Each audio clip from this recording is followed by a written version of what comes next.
everyone, my name's Betty and this is, I don't know if you can see her, that's Pebbles. She's my service dog.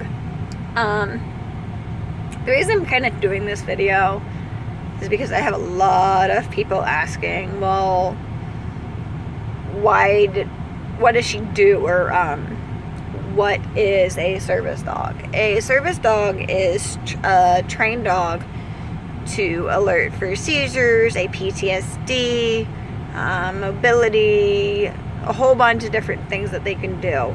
And it's a lot of training. You can train them yourself. You can get them from an agency that trains them. I train mine myself. It's just, I've always done that. Either they can do what I'm training them to do or they can't.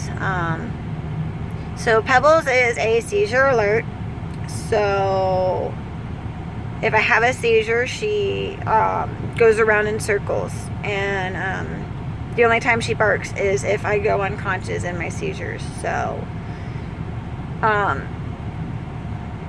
do go into a lot of stores with her, and I do a lot of different things with her, because everybody's saying, well, once they're trained, they're not trained, you don't have to keep training them anymore. And that is not true. You have to keep up their training. You have to keep up the commands. You have to keep up the training that you have received. You have to continue taking them into, if you take them into stores with you, you have to continue to see how they're going to act. You see how they have to the criteria for a service dog is they can't be aggressive. They can't have, they have to be friendly, and they have to be focused. Are the ones that usually a lot of people don't fall. Well, I have a dog, it's a service dog. Well, it's aggressive toward other animals, so that's not a service animal. A lot of people, well, I have a pit bull, can they be? Not anymore. They just changed that, where pit bulls aren't covered under the ADA anymore, because of too many incidents. I don't know why. I'm not lawmakers. I just know that pit bulls aren't covered anymore. If they come in with a cat or a parrot, definitely not a service animal.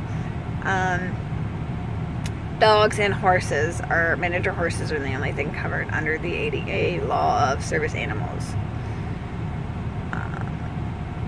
So I live in Kentucky, and I'm seeing very few service animals, so I don't see it a whole lot down here. It depends on the state. Kentucky makes you register their animal, or at least I registered my animal. Doesn't mean you have to. And they just, so it does, but it's not where it's any other state can check it. It's just where Kentucky's like, hey, we know you have a service animal, it's registered. Each state is different on that. They don't always have you register in a database or whatever. I like how these people think you have paperwork on them. You don't have any paperwork. If you have paperwork saying that they're a certified animal, you have issues. The only two questions they can ask are, is it related to is it a service animal, and is it related to a disability? Those are the only two technically questions they can ask.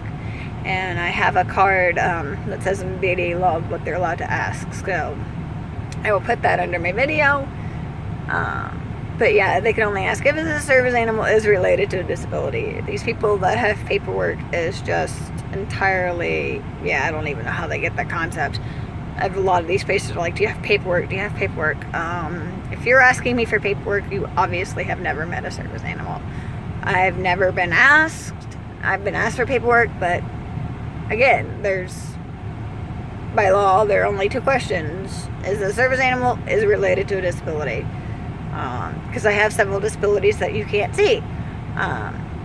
So obviously you can't see seizures, or everybody be like, walking around with bumpers.